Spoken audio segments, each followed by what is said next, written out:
सुप्रभात। आप सभी का स्वागत है इस ऑनलाइन क्लासेस में। प्यारे बच्चों, मैं Chandrashekhar Roy, assistant professor, Kashi Sahu college Saraikela, department of history, Kolhan university. प्यारे बच्चों, आज हम लोग बात करेंगे यूजी सेमेस्टर 3 पेपर नंबर 5 के विषय में। और पेपर नंबर जो 5 हम बात करेंगे उसका टॉपिक है पाल वंश। प्यारे बच्चों, पाल वंश बहुत ही महत्वपूर्ण टॉपिक है। खासकर कोई भी आप कंपटीशन की परीक्षा ले लीजिए, चाहे वो यूपीएससी हो, चाहे वो जेपीएससी हो, चाहे अन्य जो है कोई भी परीक्षा है, हमेशा इससे एक दो प्रश्न रहता है। यानी this chapter is very very important for your competitive examination and also this question, this topic is important for और यूनिवर्सिटी एग्जामिनेशन। प्यारे बच्चों, इसका पूछने का तरीका अलग होता है, नेचर क्या होता है। सबसे पहले आप समझ लीजिए कि इसका क्वेश्चन पूछने का नेचर क्या होता है, प्रकृति क्या होता है। एक तो आपको फैक्ट पूछ देगा, कोई भी परीक्षा में बोल देगा कि भैया पाल वंश के संस्थापक कौन थे। आपको 4 ऑप्शन दे देगा, गोपाल, धर्मपाल, देवपाल, है ना, इस तरह से दे देगा। तो आपको फैक्ट जानना पड़ेगा कि भैया पाल वंश के संस्थापक जो थे गोपाल थे। ठीक है। इसी प्रकार से आपको पूछ देगा कि किस शासक को उत्तरापद की स्वामी से विभूषित किया गया। इसी तरह से एग्जाम में पूछा जाता है।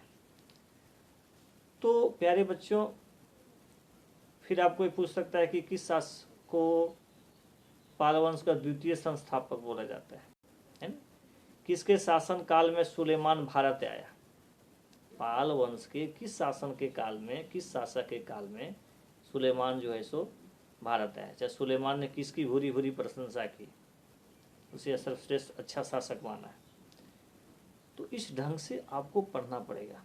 एक तो आपका जितना जो शासक हुए हैं उनकी जो उपलब्धि रही है उसको आपको जानना पड़ेगा कि कौन शासक जो थे वो विश्वविद्यालय के लिए अपना ज़मीन दिए, कौन जो है सो निर्माण कार्य में कौन कौन से निर्माण कार्य किए, है ना।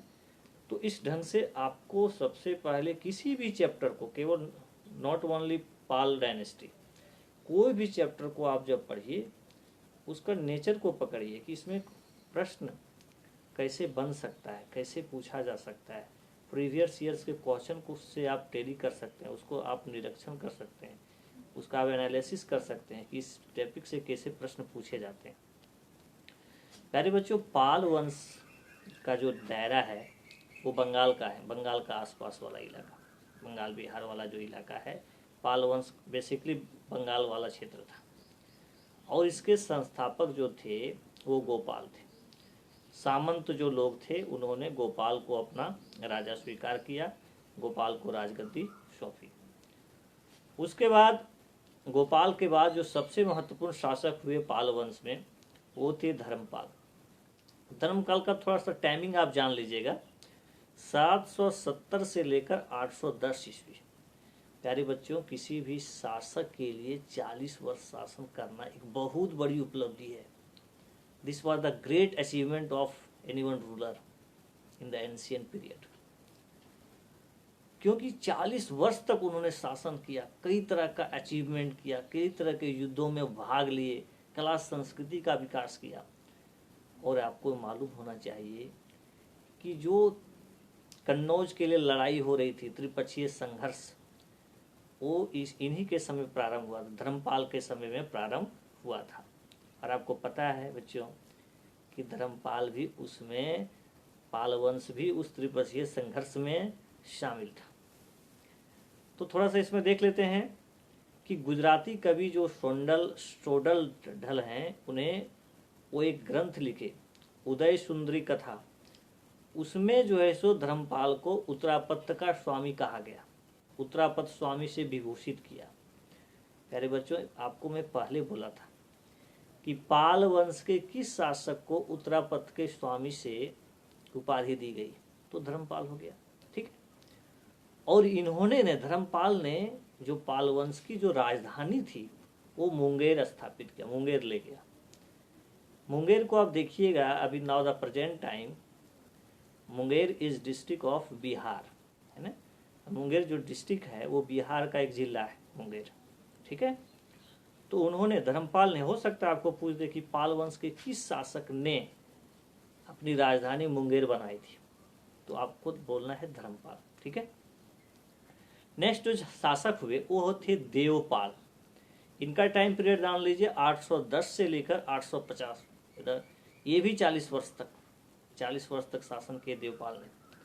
देवपाल के समय जो है सो पाल साम्राज्य जो है सो चरमोत्कर्ष पर था, मतलब बहुत ज़्यादा विकास पर था, है ना। और लेकिन इनके शासन काल में हुआ क्या कि जो प्रतिहार शासक थे, है ना, शासक मिहिर भोज, उन्होंने देवपाल को कई बार पराजित भी किया था। लेकिन इन्हीं के समय, है ना, इन्हीं के समय जो है सो आपका जो है सुलेमान भारत आया था। सुलेमान जो है सो सुलेमान उसे सर्वश्रेष्ठ राजा मानता है, यानी देवपाल को जो है सो सुलेमान जो था अरब यात्री, है ना, अरब यात्री जो था उससे सर्वश्रेष्ठ राजा मानता है, ठीक है। महिपाल प्रथम नेक्स्ट जो शासक आ रहा है इसके बारे में देख लीजिए। महिपाल प्रथम को पाल वंश का द्वितीय संस्थापक कहा जाता है। आपको देखिए इसका आंसर भी मिल गया। आपको बोले थे कि किस शासक को पाल वंश का द्वितीय संस्थापक कहा जाता है, तो आपको बताना है क्या, महिपाल प्रथम जो थे वो पाल वंश के द्वितीय संस्थापक, ठीक है। महिपाल द्वितीय के समय केवर्त नेता जो था उदित ने विद्रोह कर अपनी स्वतंत्र राज्य की स्थापना किया था। संध्याकर नंदी के अनुसार रामपाल, एक और शासक हुए रामपाल, रामचरित्र के नायक ने केवर्त नेता भीम को पराजित किया। यानी केवर्त नेता जो था वो भीम जो था उसको रामपाल ने पराजित किया। गोपाल ने औदंतपुर का प्रख्यात विहार बनवाया। गोपाल जो मैं आपको बताया था शुरू में, जो शासक हुआ जिन्होंने संस्थापना किया, इसका कुछ अचीवमेंट इसके बारे में थोड़ा सा भी देख लीजिए। इन्होंने औदंतपुर का एक प्रख्यात विहार क्या होता था? विहार एक जगह होता था जहाँ पर यात्री लोग ठहरते थे, रहते थे, एक तरह से धर्मशाला जिसको आप कह सकते हैं, ठीक है। पाल वंश बौद्ध धर्म का राजश्रय प्रदान करने वाला भारत का अंतिम राजवंश था। यानी पाल वंश अंतिम राजवंश था जिन्होंने बौद्ध संप्रदाय को, बौद्ध धर्म को सम्मान दिया, बढ़ावा दिया, ठीक है। धर्मपाल ने विक्रमशिला में बौद्ध विहार की स्थापना की। देखिए बहुत बार पूछा है कि विक्रमशिला जो है उसकी स्थापना किसने किया था। विक्रमशिला विश्वविद्यालय बोल देता है, विक्रमशिला विहार बोल देता है, उसकी स्थापना जो है सो धर्मपाल ने की। बहुत बार मेनी बार उसको पूछा था, बहुत बार एग्जाम में पूछा है विक्रमशिला से संबंधित।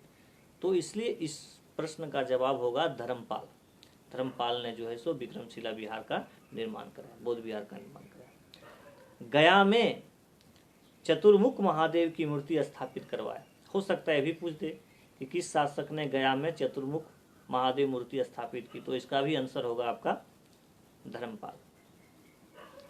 देवपाल के शासन काल में शैलेंद्र वर्षीय राजा, इसको भी बहुत बार नेट का परीक्षा में पूछा है। मैं आपको बता रहा हूँ, किसी भी टॉपिक को मैं जब आपको बताता हूँ ये आपको इंडिकेशन कर देता हूँ कि this question is important for JPSC, UPSC and UGC net.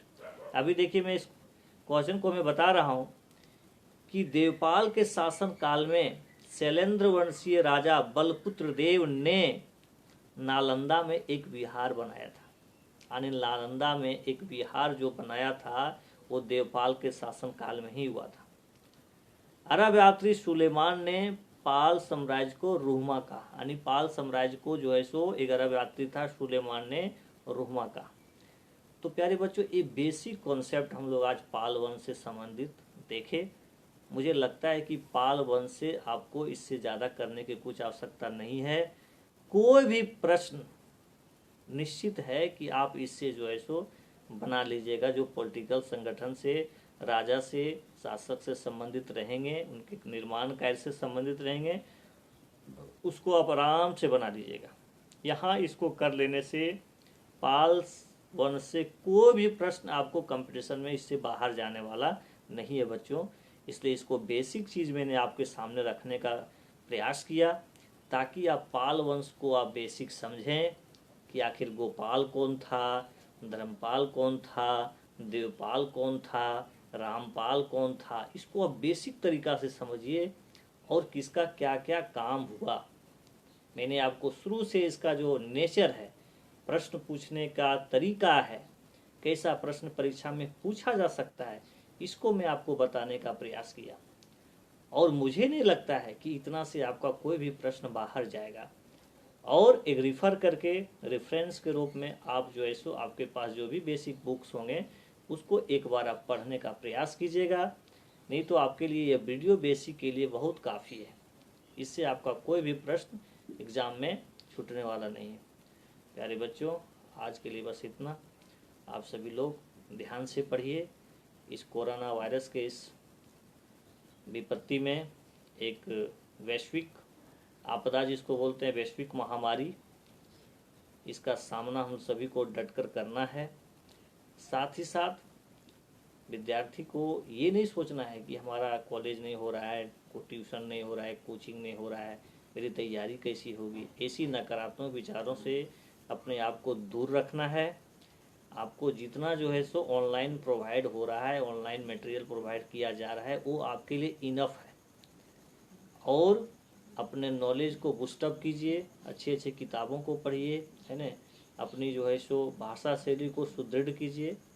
यही कीजिए, अपना संक्षिप्त सूक्ष्म जो होता है शॉर्ट नोट्स बनाइए और कॉन्सेप्ट को क्लियर कीजिए। जो बेसिक चीज़ें हैं, जो एनसीईआरटी की बुक्स हैं, उसको आप पढ़ने का प्रयास कीजिए। 11 का 12 का जो बुक्स हैं उसको बेसिक समझिए, तभी आपको एक बेसिक नेचर पता चलेगा। पाल है, पाल कला क्या था उसके बारे में देखिए, उसकी क्या चित्रकार होता था, क्या उसका कला का शैली होता था। तो प्यारे बच्चों, पढ़ने को तरीका यदि आप समझ जाते हैं तो आपको वस्तुएं जो है सो टफ नहीं लगती है, वस्तुएं आपको अच्छी लगती है, आसान लगती है, चीज़ें को समझने में आपको सहूलियत होता है। इसीलिए इस संक्षिप्त लेक्चर में आपको मैं बेसिक चीज़ बताने का प्रयास किया, ताकि आप पाल वंश को बारीकी से समझिए कि आखिर भाई कौन सा एरिया के विषय में हम बात कर रहे हैं, क्या हुआ, क्यों इतना ये चर्चित है। ठीक है। तो प्यारे बच्चों, मुझे पूर्ण भरोसा है कि आप इस वीडियो को यदि देख रहे हैं ईमानदारी पूर्वक, तो इससे आप फ़ायदा लीजिएगा और आपको लेना भी चाहिए, क्योंकि विश्वविद्यालय प्रशासन ने आपके फ़ायदा के लिए ही ये प्रोग्राम चालू किया है। तो आज के लिए बस इतना।